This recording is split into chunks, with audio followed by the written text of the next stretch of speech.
Hey, this is Mrs. Wheathy, and in this video lesson 8, we're going to start talking about energy and energy transformations. So let's get started by first talking about what thermochemistry is. It's the study of energy changes that occur during chemical reactions and changes of state. And remember that changes in state are those physical changes like going from a solid to a liquid, liquid to a gas, or straight from a solid to a gas, and then the opposite processes. Energy, by definition, is the capacity for doing work or for supplying heat. Unlike matter, energy has neither mass nor volume, so it is not matter, and you have to be careful with that. But it can be detected only because of its effects, which is what we're going to talk about. So, every substance has a certain amount of energy that is stored inside of it. That is called the chemical potential energy. That is the energy that's stored within the chemical bonds of a substance. Basically, it's the potential to react or the potential to do work. The kinds of atoms and the arrangement of the atoms in a substance determines the amount of energy that is stored in the substance. Energy changes occur as either heat transfer or work, or a combination of both. Heat, represented by the letter Q, which we used in our Bunsen-Burnard lab, the capital Q. In this case, it's a lowercase q, but it doesn't matter. It's still the same thing. Heat is energy that transfers from one object to another because of a temperature difference between the objects. So how does that flow of heat take place? Well, it spontaneously flows from a warmer object to a cooler object until the temperature of both objects is the same. Basically, you have reached an equilibrium. So it transfers heat back and forth, back and forth, back and forth, keeping the temperature between the two objects the same. Let's look at some terminology. We can define a system as the part of the universe in which you focus your attention. For instance, in the Icy Hot lab, the system was the beaker of ice. Everything else in the universe makes up the surroundings. So the Bunsen burner, the beaker, would be the surroundings. Together, the system and its surroundings make up the universe. And so we're going to be using those two terms, system and surroundings, when we're talking about the energy transformations. The law of conservation of energy states that in any chemical or physical process, energy is neither created nor destroyed. But what isn't written here, and what you can add in your notes, is that energy can be transferred. During any chemical or physical process, the energy of the universe remains unchanged. So let's take a look at this.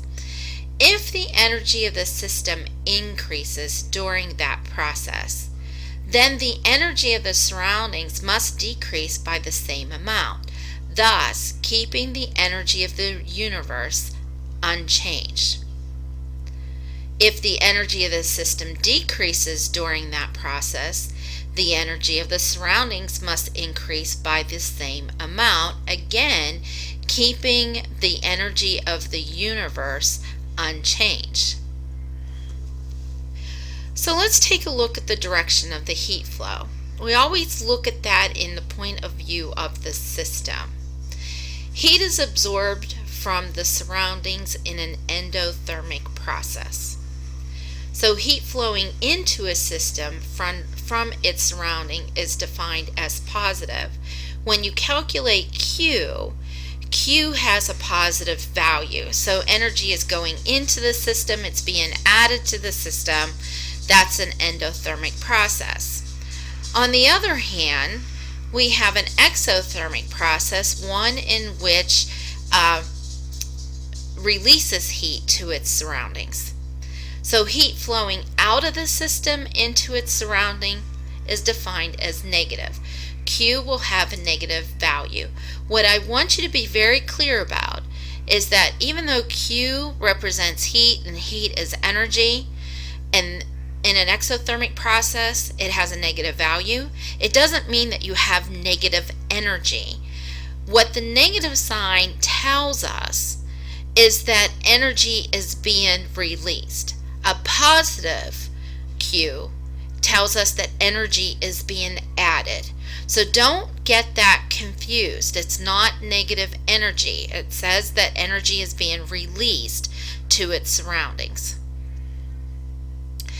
So let's take a look at this in a slightly different way. How energy changes is involved in a chemical reaction. In an exothermic process, energy is released because the reactants have more energy than the products. So take a look at this. Look at this diagram that we have right here. Okay, in this diagram, we have the reactants higher up on the energy scale. All right, through the reaction pathway, energy, heat is going to be released. The products is going to have less chemical energy stored in its bonds. So energy is released because the reactants have more energy than the products need when they actually form those chemical bonds. So what happens? The reaction vessel is going to get hot. On the other hand, if we take a look at an endothermic change, energy is taken. So on our graph that we have right here, here are reactants, okay, in terms of energy. Through the course of the reaction, heat or energy is going to be taken in, all right, and you have the products at the end of the reaction has more energy. So the products require more energy to form those bonds than the reactants have to give. So energy has to be taken in from the surroundings. What happens to the reaction vessel is that the reaction vessel has a tendency to get cold in an endothermic change. So let's take a look at these two guys that we have here. Here we have heat from the fireplace, okay, is going to warm up the guy listening to his headphones. So heat flows into the system from the surroundings. That's endothermic. On the other hand, we have our soccer player. Our soccer player is all hot and sweaty. Heat flows from the system to the surroundings in an exothermic process. In both cases, we have energy that is being conserved. Okay, so that is it for video lesson number 8. Until next time, this is Mrs. Wheathy. So long for now.